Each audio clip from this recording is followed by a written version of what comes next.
Dios me bendiga, estimados hermanos. Un gusto poder saludarles. Hasta aquí, estimados estudiantes, nosotros vamos a ver lo que es historia en primero de bachillerato. Vamos a empezar por la unidad 1. Y el tema es cultura y trabajo en la historia. ¿Qué es historia?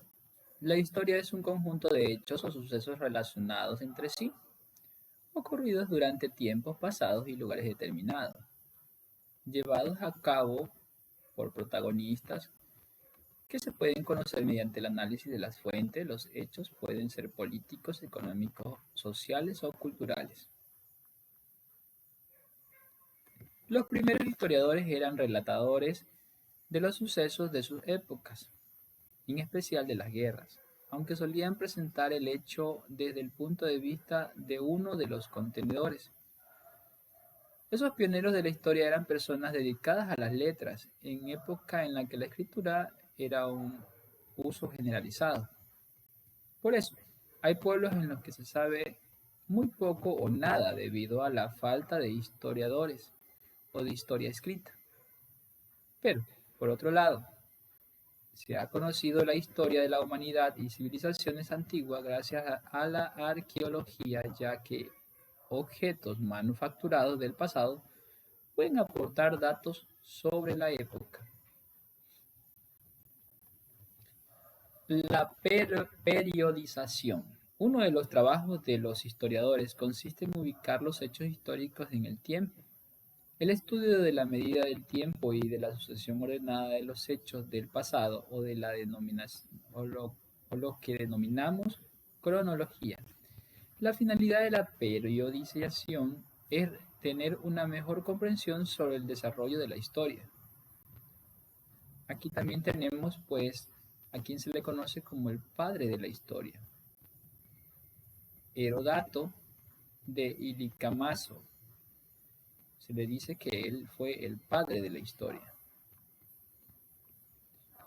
Tal es el caso de la historia universal, que ha sido dividida en distintos periodos o edades.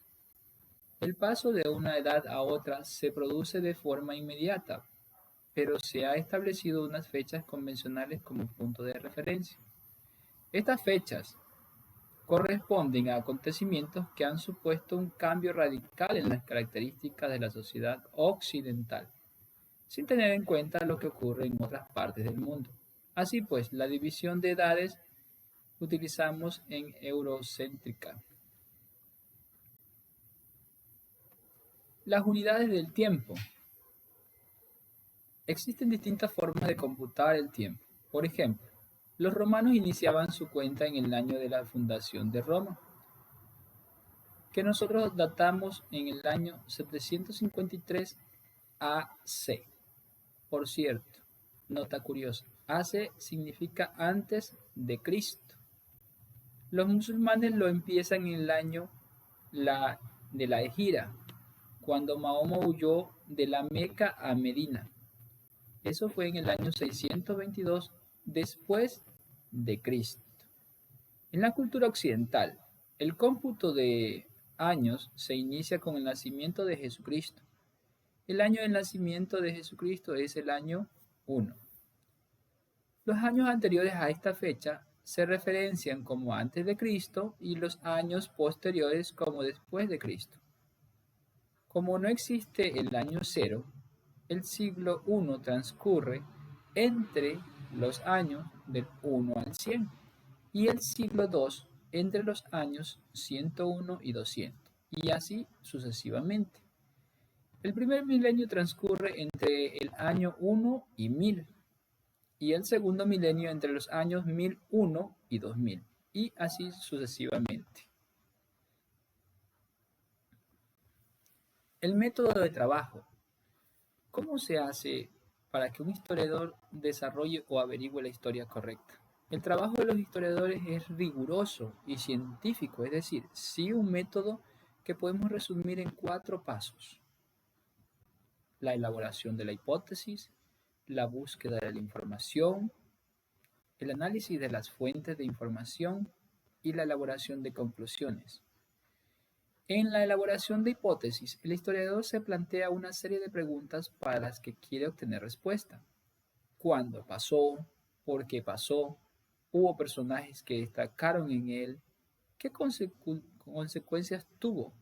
Una hipótesis es una idea que se cree verdadera o acerca de lo que se debe confirmarse o modificarse a partir de una investigación. La búsqueda de la información, por otro lado, se obtiene de las llamadas fuentes históricas, que como hemos visto son muy variadas, escritas, arqueológicas, audiovisuales, orales. El análisis de las fuentes de información debe valorar si la información que le ofrecen las distintas fuentes coincide o no. Por ejemplo, es habitual que difiera la visión de una batalla según se encuentre en un documento elaborado por los vencedores o por los vencidos.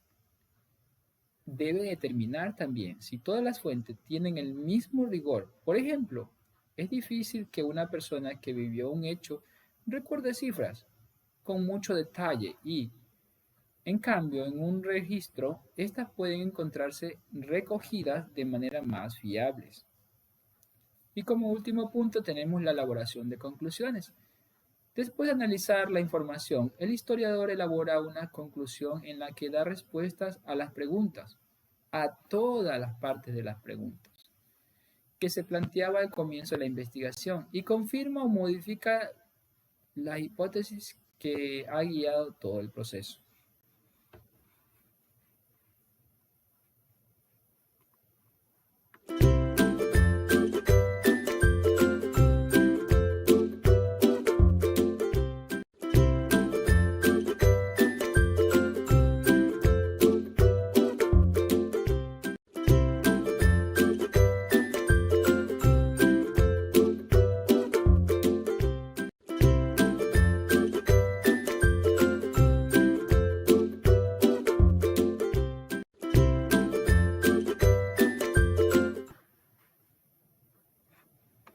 Causas y consecuencias de los hechos históricos. Las causas pueden ser múltiples tipos: económicas, políticas, sociales, culturales, personales.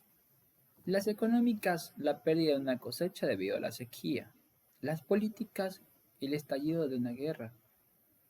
Las protestas de un grupo social. En cuanto a las sociales, puede ser también la subida de un impuesto. Las culturales, un descubrimiento científico. Personales, la muerte de un rey sin descendencia y demás. Los hechos históricos son siempre resultado de varias causas, por lo que decimos que son multicausas.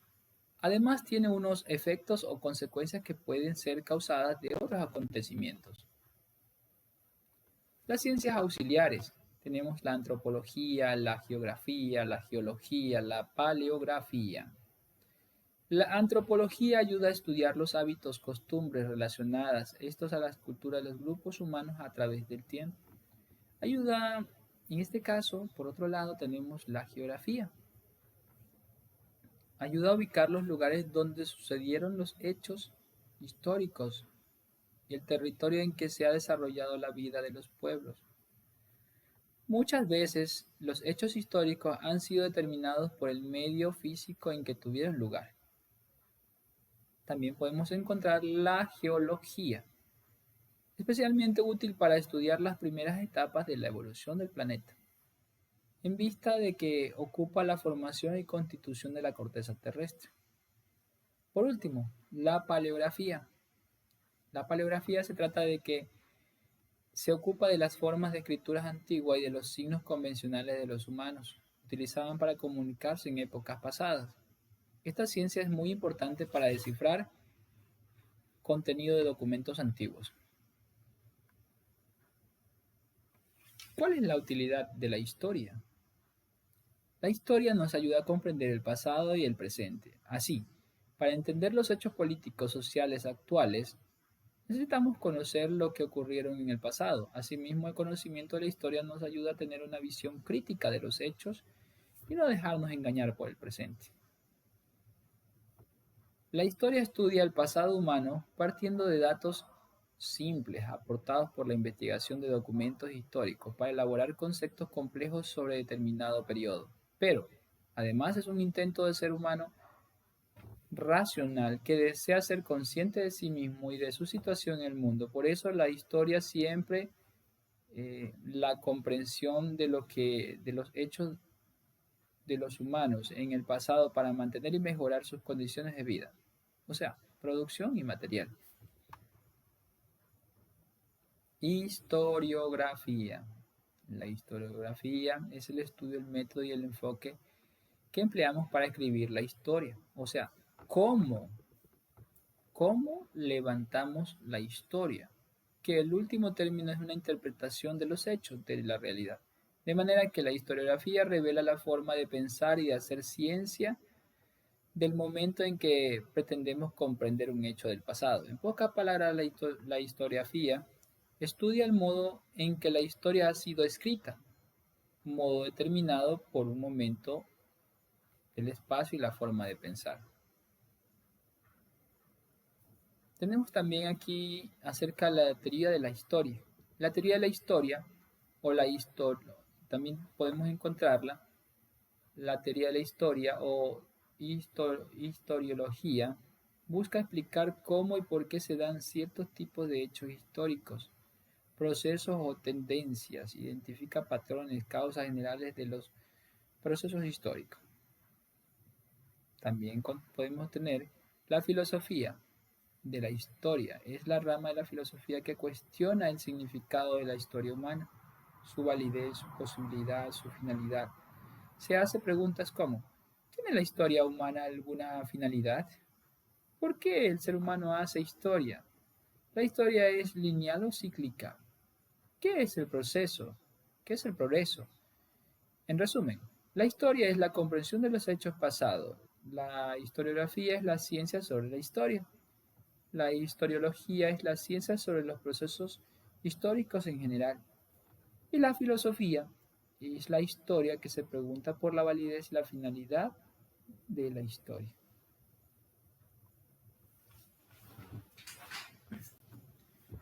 También podemos contener lo que es la historiografía. La historiografía es el estudio del método del enfoque que empleamos para escribir la historia. Por otro lado, tenemos la cultura. A lo largo del tiempo, la palabra cultura se ha usado con distintos significados. En la antigua Roma, donde se usó por primera vez, la palabra latina cultura significaba cultivo de la tierra. Luego se usó para referirse al cultivo de cualquier naturaleza, por lo que también se usó para cultivo de la especie humana. Cultura y civilización. Culturas. Son pueblos que no alcanzan la revolución urbana, suelen interpretar la realidad a través de mitos y tienen una concepción cíclica del tiempo. Civilización. Son los pueblos de avanzada producción material simbólica que, sin renunciar a los mitos, desarrollan un pensamiento científico para explicar la realidad, conciben la historia de forma lineal y son conscientes de ella. Hoy en día se ha definido el significado del término cultura y se ha dado un sentido más social al punto que ha llegado a ser contrario a lo que se otorgó en el romanticismo. A la cultura la definimos como un conjunto de pensamientos, sentimientos y acciones de un grupo humano, que se convierte en una regla que moldeó el comportamiento. Podemos decir entonces que el humano es un ser cultural, ya que toda su vida, desde que fabrica un utensilio para facilitar su vida hasta la actividad intercultural, intelectual más compleja y la forma de relacionarse con otros, es parte de la cultura en la que se desenvuelve. La producción material y simbólica. A lo largo de la historia, distintas posturas filosóficas le han dado mayor o menor importancia al materialismo, o a lo material, sobre lo espiritual o el idealismo, también como se lo conoce. Pero más que inclinarse por un concepto de cultura que dé mayor importancia a la producción material identificada con el trabajo productivo o a la simbólica, que ha de concebir la cultura como la interacción de ambas producciones en realidad son inseparables. Es así, el trabajo es el proceso mediante el cual el ser humano desarrolla una actividad para transformar la naturaleza en alimentos y artefactos que le permitan satisfacer sus necesidades y sobrevivir, es decir, la actividad de producción material, pero también la producción simbólica que incide en la cultura. ¿Cuál es la finalidad? Es sobrevivir, facilitar la existencia, la actividad de transformar la naturaleza que se convierte en una necesidad en sí mismo. Para poder trabajar, el ser humano necesita medios y herramientas. Además, el trabajo posibilita dos cosas: la existencia y la supervivencia humana, la construcción de historia y la cultura.